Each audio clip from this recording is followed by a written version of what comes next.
New commitment in 2021 to volunteer as a CASA. Black people need to own our own businesses, which will provide an economic base. Teach our youth to become self-sufficient. Learn how to maximize our political affiliations and fight for criminal justice. Why haven't I heard of them before? You just tuned in to Black Power Presents with your host, I can get Mexican food a lot of places. Come on. How'd you discover them? Heard about the lunch specials, came to check them out, and ended up with the new favorite Mexican spot. Well then, here's to new discoveries. Your new favorite spot for authentic Mexican cuisine for classic favorites, such as tacos, burritos, fajitas, as well as Mexican-style seafood plates like fish or shrimp, ceviche, crab legs, lobster tail, crawfish, oysters, chipotle or garlic shrimp, red snapper, and more. Down it all with a refreshing Jamaica agua fresca. For traditional Mexican cuisine or delicious seafood, you can't go wrong with Coco Bongo. Coco Bongo Mexican Restaurant and Seafood. Located at 5341 West 10th Street, corner of Lyndhurst and 10th Street. Call today, 317-405-8097, 405-8097 for reservations or to-go orders. I'm a caregiver. I'm here for your family, especially now when you can't be. But I've got a family too, and I need you to be there for me. COVID-19 vaccines are here, but until enough of us are vaccinated, we still need to stay 6 feet from others, wear our masks, and avoid indoor social gatherings. Right now, we all have to care. Learn more about vaccines and slowing the spread at cdc.gov/coronavirus. Brought to you by the U.S. Department of Health and Human Services. I was in the hospital with my son for 18 months. When he got injured, I wasn't prepared, but I knew I had to be strong. When I was told about John's injury, I was in complete shock. I just remember rushing into his room and giving him a big hug and letting him know I was there. These veterans and families are just a few of the heroes we serve at Homes for Our Troops. For thousands of severely injured veterans, everyday life is filled with barriers. It was really the little things throughout the house. Counters that you can't roll up to. I had to drag my wheelchair down steps. I want to help, but he is so determined. At Homes for Our Troops, we build specially adapted custom homes with features like wheelchair access, roll-in showers, and automatic door openers that allow them to function independently and focus on their recovery and family. This house is freedom. It's hope. It's a new beginning. This house has given me my family back. To learn more, visit hfotusa.org. This is the sound of giraffes facing problems like habitat destruction and poaching.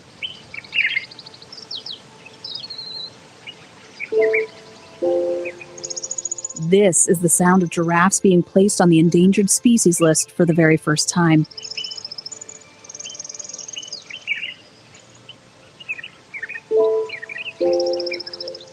This is the sound of wild populations plummeting by nearly 40% over the last 30 years.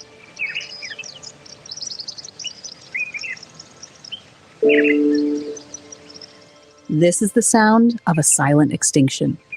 I need to unplug this for now, just to make sure some people can hear me, and then plug it back up once I get going. So just trying to work out the kinks.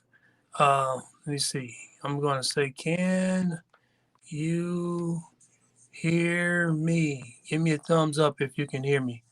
For those that may be watching, like, share, post this video. We're going to be going live in about 4 minutes on the show.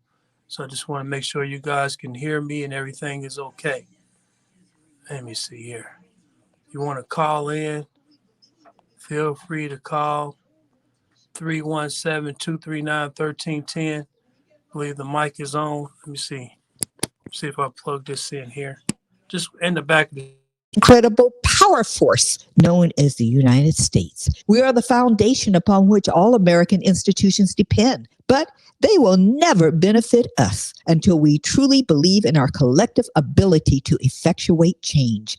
There's a new movie on Netflix written and directed by David Talbot titled Jingle Jangle, which is all about believing. A reminder once again that if we believe, then no weapon formed against us can prosper. No pandemic, no hate, no deprivation, no circumstance, no violence, nothing can outmatch our ability when we believe. This is Reality Radio with Kathy Hughes. What's your reality? What's your reality? What's your reality? If you're struggling with a drug or alcohol addiction, now is the time to get professional help. The holidays are over. The new year is here, and the time to take action is now. Call Recovery Centers of America at 1-888-RECOVERY for help. Recovery Centers of America is a licensed and accredited leader in addiction treatment, and their newest expert-led detoxification and residential treatment center is located right here in Indianapolis. RCH. Black people need to own our own businesses, which will provide an economic base. Teach our youth to become self-sufficient. Learn how to maximize our political affiliations and fight for criminal justice reform. You just tuned in to Black Power Presents with your host, Antonio Lipscomb. Come on, let's talk.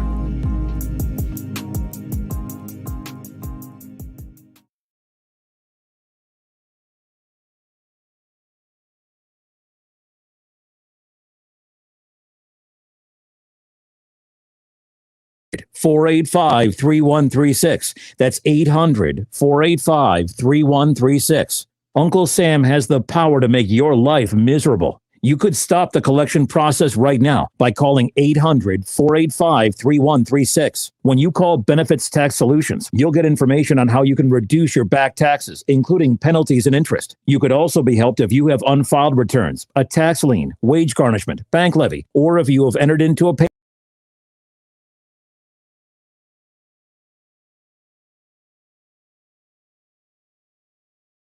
Make the free call that could help you end the worry today. 800-485-3136. That's 800-485-3136. 800-485-3136. 800-485-3136. Do you want a new house or your house repaired or remodeled? If you're looking for a professional company to give you a free estimate at no cost to you, look no further. Love Life Outreach Construction Company specializes in new build, remodeling, and repair projects. Love Life Outreach Construction Company can build or have your house looking new in no time. For more information, simply call 317-991-3150 or simply visit our website, llovt.net, for a free quote. Call today. Love Life Outreach Construction Company works for you. Call 317-991-3150. You'll be glad that you did. If you have more than $10,000 of credit card debt and are struggling to make your payments during this pandemic, you must hear this message. There is a special program available right now that allows you to settle your credit card debt for a fraction of what you owe. That's right. Millions of jobs have been lost due to the virus, overwhelming more and more Americans with credit card debt. We'll help you qualify for a program that literally wipes out a large portion of what you owe. Just go to NoDebt43.com now to see how much credit card relief you qualify for. Go to NoDebt43.com now, and we can absolutely settle your credit card debt for a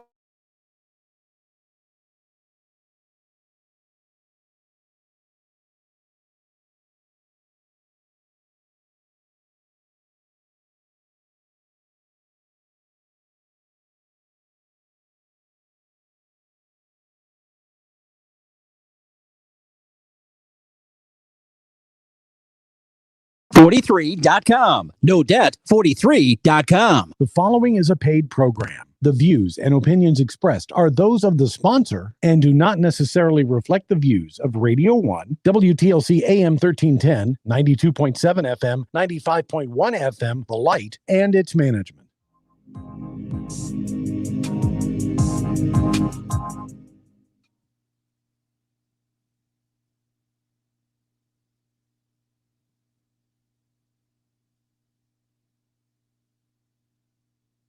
For those who do follow us, feel free to make the necessary adjustment. Normally we come on Sunday nights at 6, but we felt like we wanted to make a change, and this is the change that we're making. We're getting a feel on it to try to see where we are. Hopefully all of those are able to hear us well, and we want to make sure that we do our part in relations to talking about what we feel is important as it relates to the community. Listen, I always have open conversations. This is your show. So if you want to be a part of what we're doing, you would simply call 317-239-1310. I do have a subject matter that I am very, very concerned about. I am really concerned about our local politics. I'm concerned about our mayor, the mayor of Indianapolis, Joe Hall said, I feel as though he has failed the African American community. I see oftentimes how provisions are being made for everything and everybody else. But when it comes to our community and having the Black agenda addressed, I see that there is a direct attempt to avoid helping us obtain access to wealth. And when I was looking at a depiction of what Malcolm X said in relations to how things work, and you can see even from the clip of the wolf and the fox, you can see the parallel of how that's still happening today. On one hand, we're talking about the Democrat, and we're talking about the Republicans, and we're talking about the attempt of what they're trying to do to stop the Democratic vote. But simultaneously, we're seeing that the Democrats, the upper echelon of the Democrats, is not really into serving African American people. And so it's a huge struggle for African American people here in this country. And we're just trying to figure out, where do we fit in? What party do we fit in? How can we have access to wealth and capital in our communities? Because it seems to me that when we're thought of when it comes to economic development is when the community is being gentrified. It amazes me how I was on this Guilford. I was coming off 38th and Guilford, went a little deeper. I think I was going a little more toward off of 38th Street climbing, so that would be going north. And as I got to around the 40th 100 block and whatnot, I seen that there was a house. I was interested in the house. It was done real good. And I said, let me see what this house is worth. Right off of 38th Street in Guilford, that house is worth close to $500,000. It's been fixed up, fully renovated. Didn't look like too very much for $500,000. But a lot of times when you see development taking place in the community, there are pockets where they're dumping these big, expensive houses in the community. And what does that do? That causes your neighbors' taxes to go up. And if you are stuck in a certain income bracket, that means eventually you're not going to be able to pay your taxes. And when you're not able to pay your taxes, then you lose your homes. And oftentimes they paint this investment opportunities as something that they're doing for the community. And they're saying, yeah, we're going to make sure the homeowners have access to repairing their homes, but we don't know how many African-American companies that they're receiving to allow these home renovations to be done. And then also, we don't know how many new homes that they're looking to place strategically in our community so that a lot of the people that live in the community will no longer be able to afford to live there any longer. And that's one of the biggest problems we have, is the fact that when we're thought of in relations to gentrification. And how can you make a balance? How can you make things fair for all? And I think that when you look at Black history, you see what's going on with Black history, and we celebrate those who have gone on before us to sacrifice and give their life for equality. They gave their lives so that we can all be treated fair, and so that Black people would have the argument of being able to be considered human beings. In past times, we were not even considered to be fully human. And now it's coming up to the point that they are, some people are now starting to accept the fact that Black people are human and Black lives matter, et cetera. But simultaneously, it doesn't matter enough when it comes to investment from the city. The city, along with our wonderful mayor, who I wish he was wonderful, but he tends to act one way with us, but then his policies is different from what they need to be in order to help Black people. And I remember there was this big push for Black folk before Mayor Joe Halstead was elected. We pushed to have a black agenda. And the other mayor on the other side said, yeah, he would consider that and he would do a black agenda. But Mayor Joe Hall said, was very clear. He said, well, I'm going to do agenda for everyone. And he didn't really mean everyone. He meant everyone that he likes to help. And that can include the LGBTQ community, the white community, that, you know, this LGBTQ and et cetera. But he's not looking to help us. And so anytime you hear any announcement that the mayor would utter out of his mouth to make it seem as though he's trying to help black folks, he's not. That's the reason why when you see different stores going up, they don't have the people in the community to live in the community being able to own those stores. Why? Because we've been redlined. We've been hoodwinked. We have not had the opportunity to get the loans from the banks.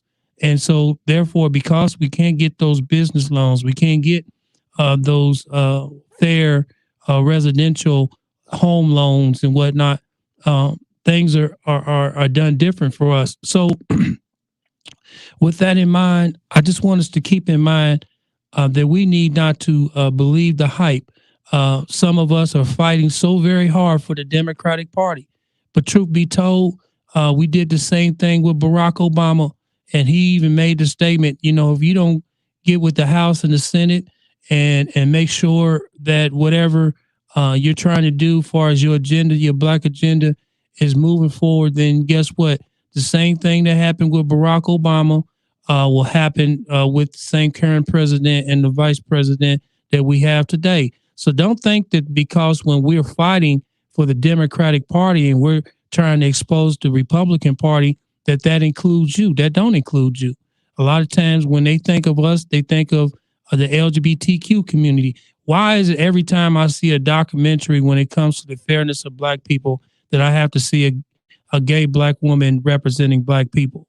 You know, that's just really offensive. We have so many strong, beautiful, intelligent women that don't mind showing that they're women and don't mind saying that they are willing to raise their children in the home in the fear and the admiration of God. It's unfair that we always look to the LGBTQ community, and a lot of times it's the gay black woman that's representing the black community, and that's not fair. You still have strong, intelligent black men. We still have strong heterosexual families. We have morals. We have religion. We have church. We have a higher standard of equality and also morality. And so, if you're going to make that a statement, make it fair. Make it fair for the black family. Make it fair for our children. We see a lot of black babies spread it all across this city. And we have men that are spread across this city, women that spread across this city in homicides. And it seems as though people don't care. You know, the mayor would jump on the TV and he'll talk about those different things that he cares about, but then he really won't talk about the homicide problem. I remember initially we had a problem with the roads. Okay, the roads are getting pretty much fixed. We had a problem with the expansion of the jail. A lot of people didn't want the jail, and but we got the jail. And then, of course, some felt like it wasn't right to have the mental health facility hooked into the jail, because it's wrong to have people who have mental health conditions going over to the criminal justice system. We shouldn't arrest people that's sick. We should allow them to go to a mental health facility in order to be treated, get the proper medication. For those who are struggling on drugs and alcohol, let's get them treated. We shouldn't be arresting them and then getting them treated while they're arrested. That's not really the way things should be in a humanitarian way of living. And so we just live in a day and time where we just need to start figuring out how we can get somebody that's going to represent everyone, and that includes black people. We need to figure out how we can get someone who's going to represent everybody, and that includes black people, because black people have been excluded from the wealth of this city. Indianapolis is the 12th largest city in America, and 23% of the population in Indianapolis is black. But we don't get 23% of the wealth. We pay probably more than 23% of the tax base that's coming in, but none of that's being really allocated back to the black community. when you look at the social services in our community, a lot of those social services are not ran by Black folks any longer. And it's just most people are looked upon as a number. They're not looked at how they can make the metrics of that grant. They're not looking to really sincerely help the Black African-American community. And this is Black Power Presents. So, I'm keeping it real 100. I'm letting you know, look, don't go for the fool's gold. Just because a person's Democrat don't necessarily mean they for Black people. I seen the mayor and I seen Zach Adamson come in the community on a whole bunch of horses with the police doing some type of parade. Kids, I don't even know where they came from, throwing out book bags, pack up, leave. And you think, oh, well, because the camera was there and they got the notoriety and whatnot, you thinking that, hey, they're doing good work. They're not doing good work. They're jumping in front of that camera to make you believe and deceive you into thinking that they're doing good work, but they're not doing good work. And I'm telling you, I've been the type of person like this. If I feel like something is done wrong and there's a better way to do it to include everyone, hey, I'm not afraid to throw my hat in. Maybe I might need to be the next mayor. Maybe I need to run for mayor. Instead of criticizing Joe, maybe I might need to throw my hat in there and say, what can I do to help make Indianapolis better? But I want to put this question out here because if you're Black and you're in Indianapolis, you need to be really considering looking at who's going to come up next, because Joe is definitely not going to do anything for you. He's already too far gone. He's not going to do anything for Black people. And see, there was a time when the preachers and all the people were rallying around the Black agenda, and all of a sudden everything got quiet. And I'm wondering, why would you get quiet at a time when the homicide rate is at an all-time high, even through a pandemic? It seemed like we should be even screaming them more. The solution to the homicide problems is proper investment in the community. Somebody say, well, when you put a store in the Black community, everybody steals out of it. Okay. But when you raise the income of people where they don't have to steal, all right, when you educate them and give them the real chances and opportunities that a lot of these other people are receiving, then they don't have to go into the store and steal because their need is being met. When we have proper mental health services, when we have opportunity to where if people get on drugs and they can get some relief from being able to be treated properly, then maybe we won't have this degradation. But there's so many different things that stacked up against us. And when are we going to stand up and fight for us? We got too many young men walking around with automatic weapons. They're listening to this rap music. They are looking at the movies, glorified, killing each other. I just thought about this.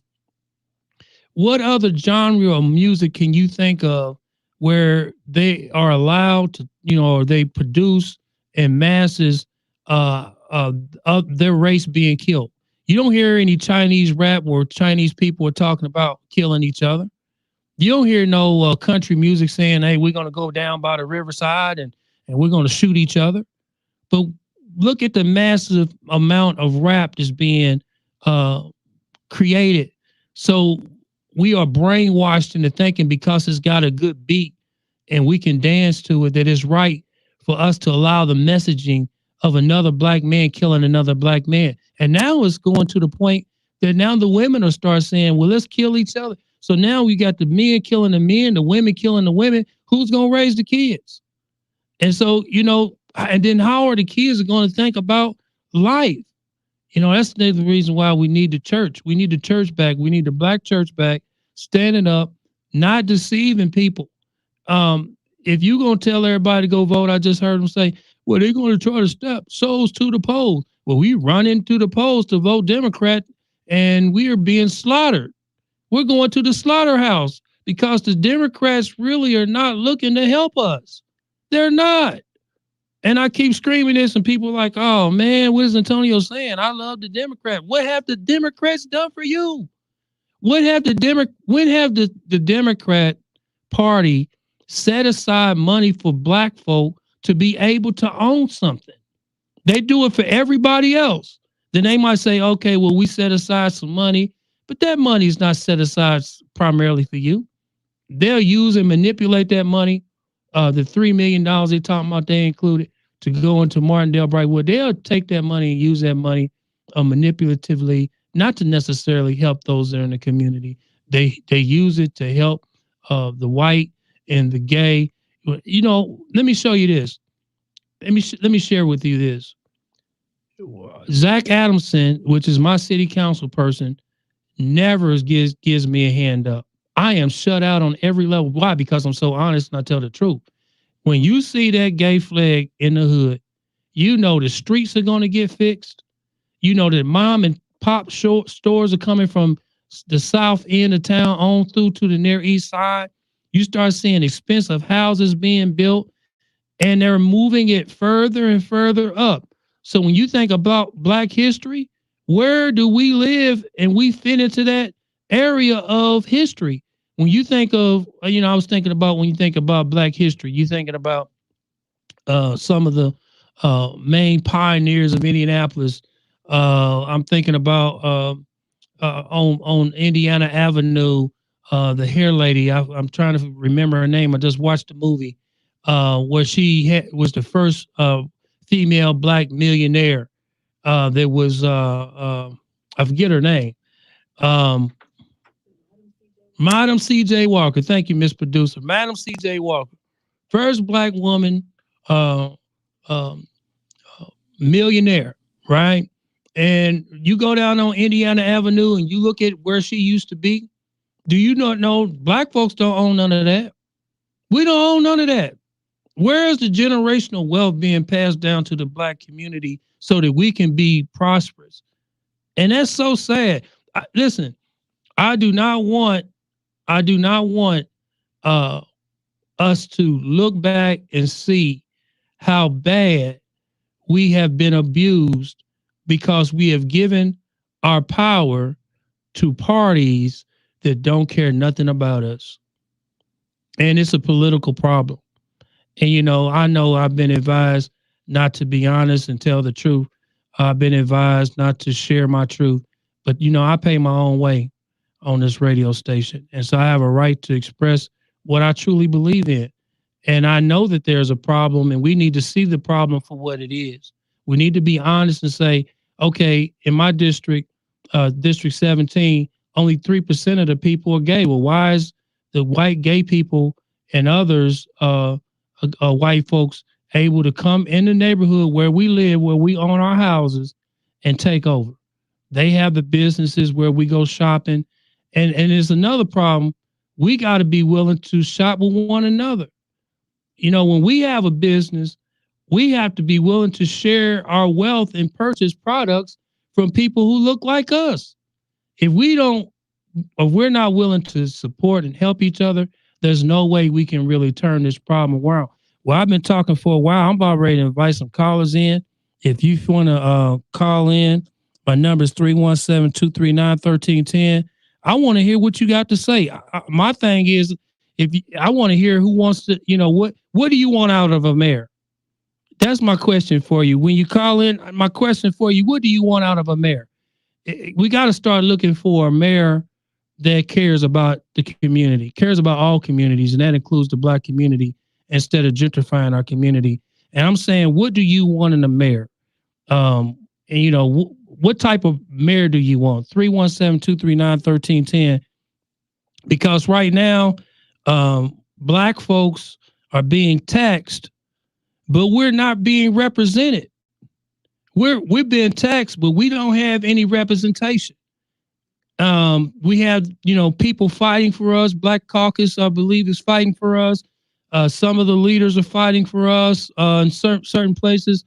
But as a whole, we really don't have adequate representation. And for some of the places of the people who we are appointing in these key positions, they're not helping us. And I'm going to say this, it's not necessarily because they have all the power. We have some of us who get paid off, and when we get paid off, we get quiet. Well, I'm here to expose that. 317-239-1310. Go ahead, caller, with your comment. Lisa, go ahead with your comment.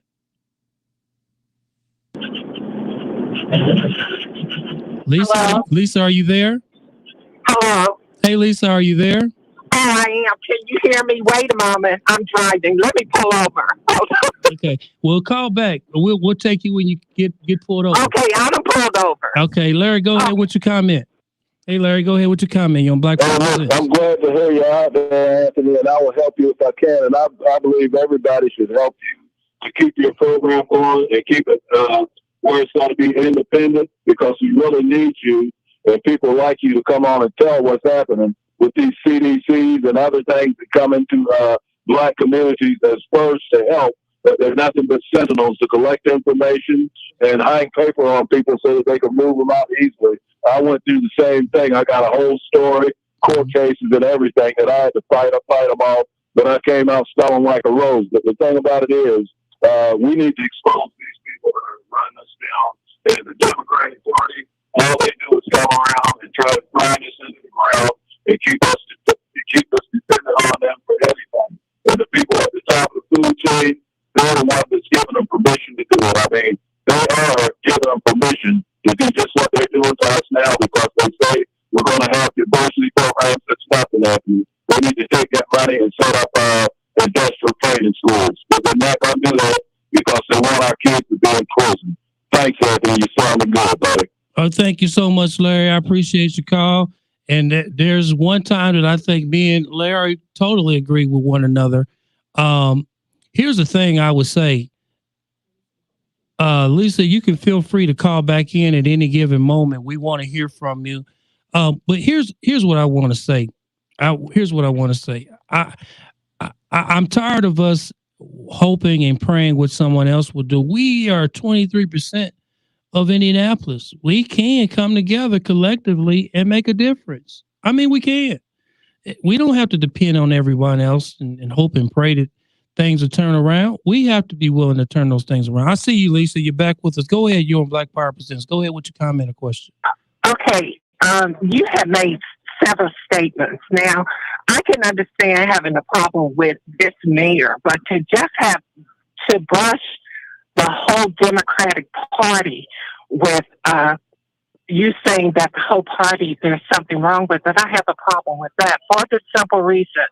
I grew up in Indianapolis, and it has been ruled by Republicans for years. Okay. So the shape that we're in did not just happen in the last 4 years or 6 years. It's been going on with every Republican mayor and governor in Indianapolis, in the state of Indiana. So as far as Lockfield and everything, I came up at Lockfield. Okay. And yes, it was all Black. Okay. However, it changed hands with IU taking over under Republican governor and mayor.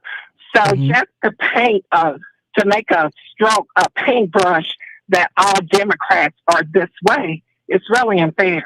Well, let me say this in response to that, and I appreciate your it sounds like you're really speaking from your heart. And, really, my show is really to kind of challenge people, because I am registered as a Democrat, believe it or not. But I know that if we're going to do better, we're going to have to make sure that we're honest. And what I'm saying is, correct me if I'm wrong, but when you look at, the over $1 billion that's, coming from the taxes here in Indianapolis, and you look at who initiates the proposal for the budget of investment, who initiates that? The city county council. No, ma'am. Initially comes from the mayor. Oh, well, but you see what I'm saying? It comes from, am I right, Lisa? It comes from the mayor, right? You're right, but just walk with me for a second now. Can we walk together for a minute? Well, just take the emotion out and let's just break this thing down, because I don't have another call, so we can talk for a minute. And I want to take the emotion out, Lisa, and I want to talk through this practical, right? Because this is what I've seen. I'm back in Indianapolis. I was born and raised here. I left about 26 years and I came back, but I didn't want to come back because as a youth, I felt the level of racist and discrimination, and I felt like my life was already playing and going down the track to where I would never make it back. And God rescued and spared me from that level of oppression. And I came back because God sent me back to work in the city. Now, when I get back and I start observing what's going on, okay, I'm looking at the mayor's race. I'm hearing the Republicans party stating that they would accept a black agenda, that they will go with a black agenda. And I'm hearing the mayor, Mayor Joe Halstead, saying, no, I'm going to have an agenda for everybody. And I'm just saying, Lisa, the vision and the leadership and the authority of how to help everyone starts with the mission of the mayor. The mayor creates that, and don't get me twisted. The budget is a moral document. The budget says, out of your heart will your mouth speak. The budget states where you are from where you stand, for the morale of people. And I see the fact that the preachers, everybody was gathering. There was media shows. I had actually ran for city council as well, so I'm very privy of what was going on. And we were fighting for this black agenda, and it almost seems as though Mayor Joe Halstead was in agreement to a certain extent. He gets in there, okay. The problem at the time, if you remember, there was road conditions where, people were complaining about the road. Some people didn't like about, the thing about the new jail and all this. And then there was a homicide problem. Those are the three main key problems with, everybody was trying to, and the ideal of making it fair for African-American people to have access to the wealth and the capital of this city. Now, I've seen the roads, they're in better condition. I see the jail, it's being built. I see homicides increasing through a pandemic. And of course, when the mayor sets the tone with that budget and he's not addressing those issues, there were those who begged the mayor to get a chief of police that could solve the homicides that like less than 50%. But there was those like Bill Benjamin who could come in and help, record-breaking numbers, historical numbers to reduce the homicides. And the Mayor Joe Halstead said, no, I don't want them.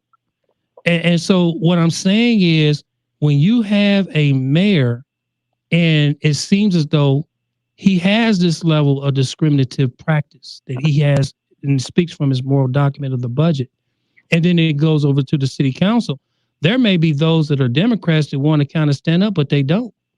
And so, because when you look at the Democratic Party, they're the majority of the council. So here you have a Democratic mayor, you have a Democratic council, and still nothing is really legitimately done for black people. But we are so emotionally involved with supporting an individual who has consistently shown in his leadership that he don't care for black people. And so therefore these things get passed, we get hoodwinked, and before you know it, we're in the same position and condition we have been in. The schools are failing our people, our young people. They're coming out uneducated. The jails are filling up. The sheriff is trying to figure out what he can do because they're arresting mental health people. They're arresting people who are on drugs that should get treated. All I'm saying is, why, the mayor has a responsibility and accountability to this because he's the leader. He's going to take that hit. And then the city council comes right behind it. And I think there are city council people that are even fed up with the leadership of our mayor. And we're just trying to look for solutions. So, I'm not trying to say that every Democrat is bad. I'm not saying that. But there is a responsibility of the whole. If you're saying you really are for black people, then help us. Let me ask you this. Name one black man. I just gave you Madam C.J. Walker, the first female black person in America. Name one black person who has 100 employees who own a 10-story building right now in the 12th largest city in America. And that's not my question that I posed. That came from some of the former leaders. I can't think of his name because I'm a little tired right now, but I'm saying, what do we own? Okay, now, I don't know how long you have been back to Indianapolis. Okay. But why were not these questions raised when Ballard was in office for 8 years? And I just don't understand that. I really don't, because I feel that it's very unfair. I mean, you're talking about the Democratic Party, and I'm not speaking plus for the mayor. I want that understood. Can you say that again so I can follow you? What you say? You didn't think what? I'm not defending the mayor. Okay. Because I agree with you. Yeah, he should do more. But I also do not feel that a Republican being in that same position is going to do better. I get you. I get you on that because you sound more party committed. But here's what I'm saying. I'm more people committed. I want to make sure every person in Indianapolis, and that includes black people, are treated fair. I don't care what party you say that you're with. So if there's an independent person that's going to do it, if there's a Democrat that's going to do it, there's a Republican that's going to do it, I don't care who's going to do it. Just give us access to the wealth of this city. Okay, then because you had spoke about crime, and crime is horrible in Indianapolis. I agree with that. It did not just start 4 or 6 years ago. Okay. However, you have you were talking about the majority of city, county council, but I don't hear anyone talking about the majority of legislators who are Republicans and making laws that will really hurt the black community, as far as guns and different things. No one's talking about that. Why is that? Why is it that it's just focused on the mayor and not the legislation who makes these laws for our city? I have a problem with that. Well, like I said before, I'm not pulling punches on either party. I said both parties have a problem. I mentioned the Republican Party has a problem with black folks, but we have to acknowledge that the Democrat has similar problems with black folk. And until we really become honest and really think about that, we're still going to be in the position, the condition that we're in. So I'm not negating the fact that we do need to look at the unjust laws that Republicans are doing against black folks and against Indianapolis, residents and whatnot, poor people, whatnot. All I'm saying, and I'm challenging on this show right now, is just don't think that because you're a Democrat that the Democrat Party as a whole is looking to help black folks, because time and time again, we see that is not the case. Well, why don't you not only say that, but why don't you say because they're Republican as a whole, it's not going to help the party either? I mean, we have sat up on January the 6th and watched them try to put in a dictator and not agree with the vote. I mean, I have come up, and as a child in Indianapolis growing up, I've always felt that the Republican Party, and the reason why I have stuck with Democrats is because they were closer in line, not because of the party, but they were closer in line that would touch my community and us as a people. Now, Republicans has always been for big business, have always been racist as far as I'm concerned. Now, you have Holcomb, who is the governor of Indiana, and the crap that man is doing, but no one's saying anything. Well, let me say this in relation to that, and then I'm gonna go to the next caller, because I really enjoyed your comments, and I'm not. I will definitely say that we're going to challenge everybody on every front, whether it be Republican or Democrat. I'm not necessarily just down in the Democratic Party, but we do have to agree here in Indianapolis, and I'm looking at this sign. It says the Light FM 1310 92.7 FM.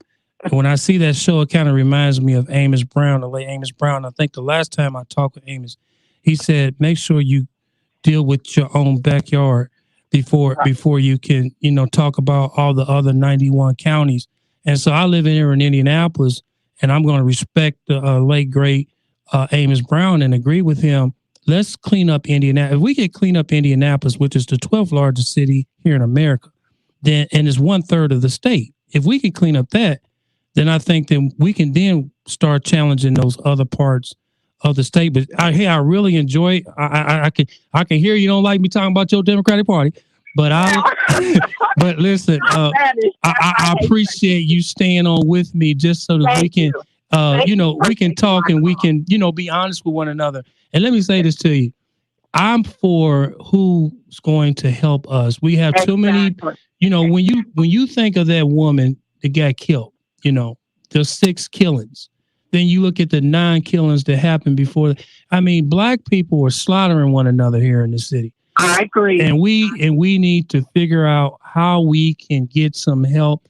And I don't care if it's Democrat, Republican, Libertarian, Independent. I don't really care. I just want to get it fixed. And I have to, Lisa, I have to put our mayor in a position of being challenged because I'm disappointed with him. And I'm hoping through the leadership of the city council that there's someone that would be raised up that would take over this city and do right by all Hoosiers. And I agree with you. And thank you for taking my call. Oh, thank you so much for your comments. Okay, we're going to go with Nico with the next caller. Go ahead, Nico, with your comment or question. Actually, I just wanted to kind of piggyback off of the previous conversation. And I know for so long, I remember when I was coming up, I was born and raised here in Indianapolis. I like to say I grew here. I didn't fly here. Some people just flew here, but I grew here. Right. And my mother used to say, vote Democrat.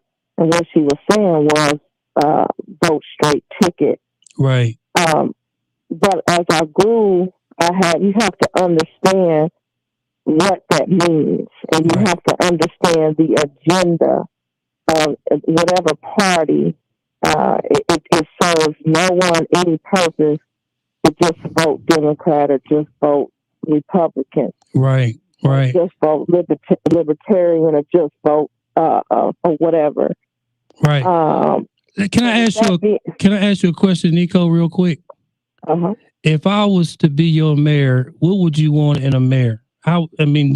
Listen, I know Black people, we like entertainment. So we got a mayor right now to come and eat your chicken wings and eat your barbecue up and everything. I was going to get to that. Go ahead. What do you want? What would you like to see in a mayor in your community, an urban community? I guess I'd like to see more of a presence in the community. And what I mean by that is allocation of resources on deficits, what's going on in the community, how we can help some of the problems. Kind of like what Mayor Hudnut did. He saw what was going on, and he built. He took what was insignificant, if I could use that terminology, as a city and took a chance on a sport and built this city around sports. And now it's the Colts. Right. You got the Pacers. Right. So you need anybody in leadership has to have a vision. Right. And I have witnessed Mayor Hogsett. He is the last election. We were down at the Julia Carson Center, and that place was packed with African American people, and predominantly elderly African American people. Right. And he draws that particular demographic. And and he's one to shake your hand, give you a hug give you a kiss on the cheek, and so on and so forth, and very charismatic. But we as Black people have got to come away from that. That's emotionalism, and that's that's that emotional intelligence. Mm-hmm. Well, you know what? I love that, Nico. I love what you're saying. My lines are filled up, so I'm going to go ahead and move on. But you do have a great point. You have a great point because when you look at the sports, I remember a time when we were in the parks, and I mean, the parks was flooded. You remember that when we used to swim and and there was, a joy of being in the parks, and we had so many different cookouts, and it just felt like family in the park. You go to the park now, no one's in the park. In our neighborhood, we don't really get investments in the parks. So that, we go to other neighborhoods to enjoy their parks because in our neighborhoods, the parks have just been left. So that was a great point. Any quick other comments before I go to my next caller? I have had several things to say, but nevertheless, your lines are filled up regarding the direction of where we need to be as African American people. And but there's another time for that. I'll just go ahead and disconnect the line. Well, Nico, thank you so much for your comments. That was very inspiring. We really appreciate you calling in Black Power Presents. All right. Thank you. Mm-hmm. Go ahead, Anonymous, with your comment or question. My question is in regards to what you were talking to the previous caller before this last caller in regards to the crime. And I like what you said and everything, and I really wish that we could stop this black on black crime. Right. And you were talking about people that have a say in politics as far as Democrat. I'm a Democrat, proud to say it. But I see that when we do have a certain type of power, we don't use it.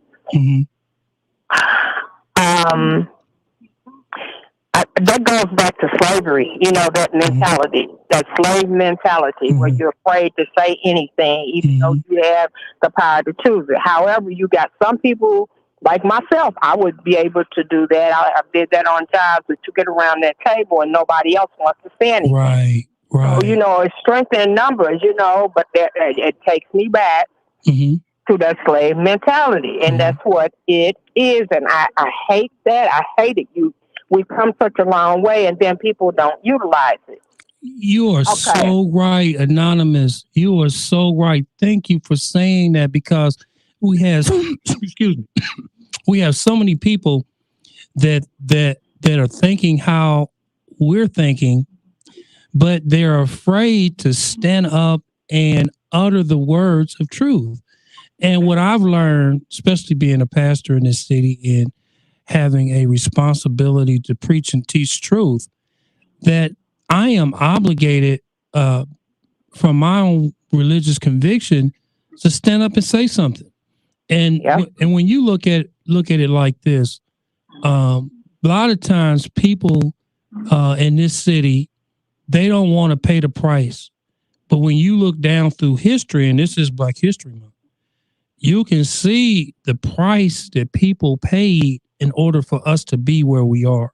Exactly. When you look at Martin Luther King and, being shot down on that balcony, and, he was executed by the government at the end of the day, and then you look at those presidents, Kennedy and his brother, executed by the government. And so now we have people who want to enjoy the fatness of the land. And this includes some of the preachers and pastors and spiritual leaders and others. They want to enjoy the fatness of the land. So they may say something about what they don't like, but then once they get the grant money, then they get quiet. And so what we need to do is not have... That's what I'm saying. I hate to say that like that. Well, it's just I'm not trying to be militant, but it just... it burns me up about this slave mentality. Don't y'all know your history and where you came from and people that paved the way for you? Why are you afraid? Right. And let me say... Okay. And then they may not be afraid. Right. But you don't have anybody else to back you up. I've been around the table. Yeah. And I've been with people that, let's do this. But you get around there, I open it up, you don't say nothing. So there I am looking stupid. Yeah, let me say this, and I got about 3 minutes, but let me say this, Anonymous. There were those of us who saying, we don't want the new jail. We don't want the new jail. I get to the city council people, it's only 2 or 3 people up there just talking about they don't want the new jail. And, I mean, no one really came out and said it. Then the whole new jail gets passed. And I'm like, I'm not ready to go up there and speak to the city council about not having a jail, and then they'll get passed for the new jail anyway. It's like we come late to the party. We say we don't want these things, but yet and still, we allow those things to take place. Exactly. I want to say this because I know you got to go. Okay. But what you were saying in regards to the crime, and you were saying something about somebody that the mayor denied the privilege to help. Some Bill Benjamin, I think you said. Yeah, I mean, Bill Benjamin was. We got a couple of minutes. Hurry up and get it coming. What do you think about that? Because he denied Bill. We got 2 minutes. Okay, what I think is from his reputation, I mean, everybody has their opinion, and this is mine. From what I've heard about him, he's for himself, and he trumped up a lot of cases among a lot of young men that I know. So I'm not impressed with him. I'm sorry. I know you probably don't agree, and that's fine, but I'm just saying. Okay. I see maybe that was his impression as to why he did not, because he knows that there's a lot of people that he trumped cases up on, and that's a fact. It's not something that I'm just saying. It's something I know for a fact. Okay. And so I'm not impressed with that. I just wish that we could get someone that was sincere, that would really try to help and not be so focused on this is how many I solved, this, that, and the other, without having to resort to Trump cases up. That's all I'm saying. Well, I hope we can get somebody. But you take care, and thank you for accepting my call. Anytime, you call anytime. This is your show. Well, I got about, 1 more minute left. So I just want to say in my conclusion, can you on Facebook and YouTube share this video as well as my radio listeners? I'm going to be here each Monday from 6 to 7, and I'm going to have some provocative statements. They said militant. Well, I am on the battlefield for my Lord. So if that means I'm sounding militant, so be it, because I am on the battlefield for my Lord, and I'm going to tell the truth. And so you've been listening to Black Power Present. I got my new producer with me in the house, and everything is going great. And I'm celebrating because, hey, there's going to be a new day. Let's continue to watch. Who do we need for our next mayor? Black folks don't have representation right now. Who are we looking to get our next mayor? You've been listening to Black Power Presents. I've been your host, Antonio Lipscomb. And I say to you, peace and God bless. Have a great, great week.